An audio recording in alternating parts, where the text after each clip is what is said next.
Well, hi folks, and here we are again with exploring the world's special places, the Sensory Arts and Sciences presentation from Templates for Change. And this is the Hidden Story, Part 2, Preparation. So let's move on. Just a quick hi from me. I'm John. I'm on the right-hand side again, and I'm the presenter of the series. Now, we just talked in the first introduction, didn't we, about the many extraordinary places in our world, of castles, temples, houses and ancient sites for us to explore, and we looked at how best to do this, how we're going to discover those hidden things that aren't in guidebooks. Now, in this part 1 of the series, part 1 of the Discovering the World's Special Places, the next 4 presentations are going to be looking at setting out and exploring the basic toolkit, the starting point for all our discoveries as we research and explore the world's special places. And there are 5 parts to this toolkit, and I'll just briefly mention what they are because we're going to go into them now in considerable detail. The 5 parts are shrinking, waiting, alerting, connecting, and translating.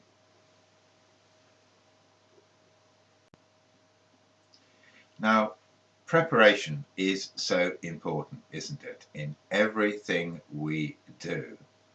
We know, for example, if we're going to paint a door or a work of art, we need to prepare for it.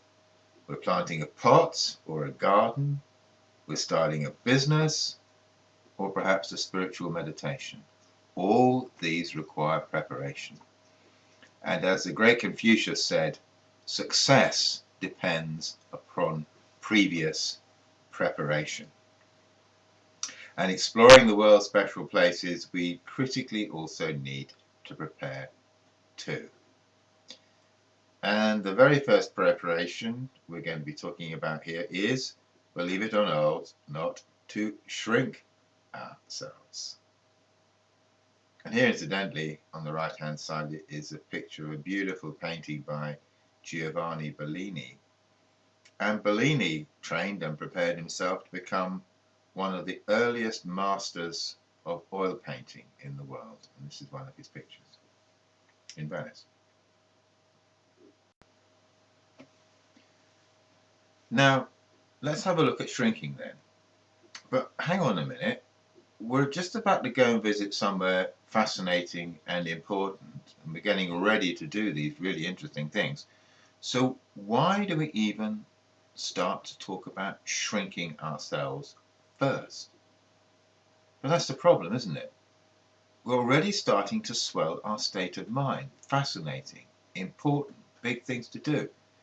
So before we start, we may already have begun to put ourselves out of tune with the quiet kind of sensitivity needed to uncover the secrets of the place. So, okay, what is this swelling? Now, on the right-hand side, there's a picture of a wonderful giant statue of Buddha in the Thai Buddhist temple in Penang. And I always have this in my mind when I'm thinking about this, because it's a little trigger to remind me.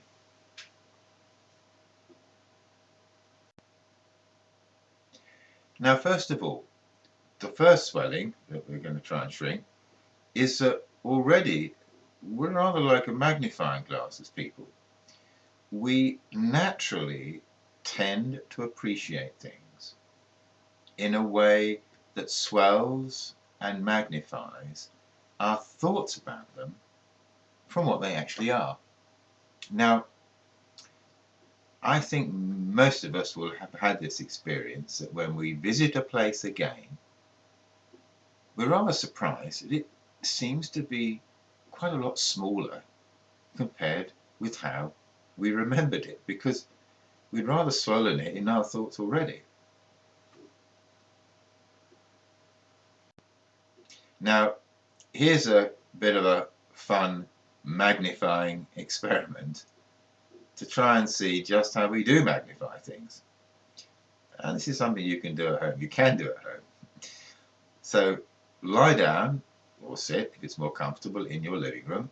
Now close your eyes and then imagine the ceiling space. Draw it a picture in your mind of the ceiling and the angles and spaces on it. When you've done that, now then think about all the furniture in the room. The tables, the chairs, the sofas, the carpets, the tables, the whole lot, everything. And now try and fit it up into the ceiling space.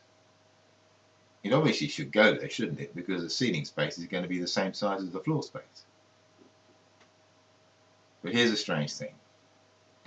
You're very likely to find that you've magnified everything in your mind and the furniture just simply won't fit in. It's too big to fit in.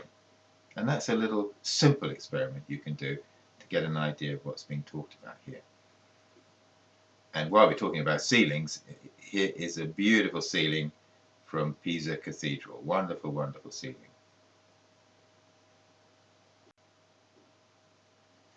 Now the second swelling is this, because not only do we naturally swell things, but now we're preparing to do something special. So as we approach a temple or a site, we're now usually preparing ourselves to do something unique, something special, something different, something important. And this can be a further swelling of our expectations. For example, we might be going to look at the beautiful cathedral in Exeter, which I went to not long ago. Wonderful place. And here's something that we might swell ourselves up to seek to try and investigate. And now we're into the third swelling, because when we actually arrive at the place, we can start by looking for something there that's important or big or outstanding. And of course, there may well be something very important to discover, but it's likely to need a delicate focus, or to be in small details, or hidden away, or something that people overlook, or pass by, or whatever, that is not or may not be registered as important or big. So we've already swollen ourselves 3 times now before we start. And I just put a little picture here from the Manmo Taoist temple in Hong Kong of a little altar hidden to one side.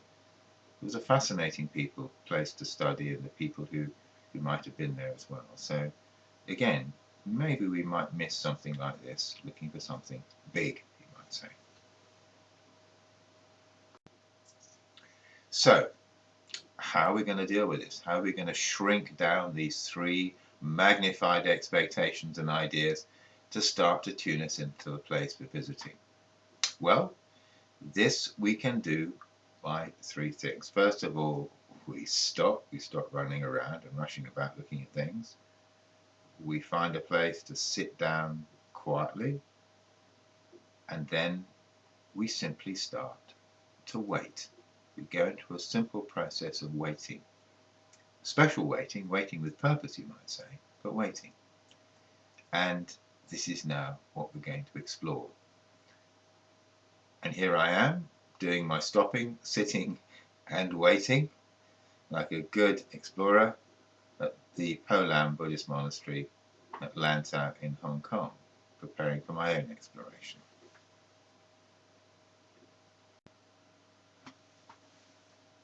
Well, thank you very much for listening today, and I hope you've enjoyed it, and I'll be back again shortly with the next part of the series. And if you want to look for other TFC presentations, do check out www.templatesforchange.org, where you'll find all sorts of other things to explore. Back soon. Bye now.